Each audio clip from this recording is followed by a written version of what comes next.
what happened at our university, they had this thing called the Alliance for Democracy, which a lot of people were a part of, and it was just like, there were like, over 100 students that would come to these meetings, and it was from like every, like, women's group and multicultural group and like any left of center group other than the Democrats, and they ran a bunch of candidates and literally took over every part of the student government. And then they instituted a series of reforms. And I'll give you the example of Venezuela, right? You have a government that comes into power and institutes a series of social reforms, but then structural reforms. Social reforms like universal health care, all these like services, and then structural reforms so that it builds capacity at like community councils that build capacity so that radicals actually retain power.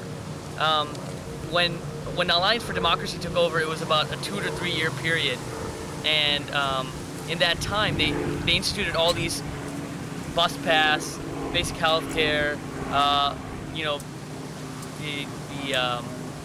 they gave money to like tenant resource center, they created legal assistance, all this stuff, right?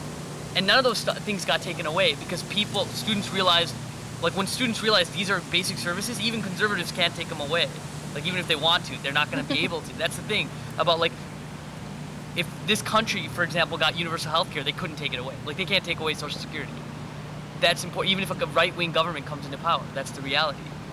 But the reality is that the Alliance for Democracy never democratized the process, right? They never made the structural reforms, so they never stayed in power. So the social services that existed when 99 to 2002, when they were in power, exist right now at UW, but it's still a student government model.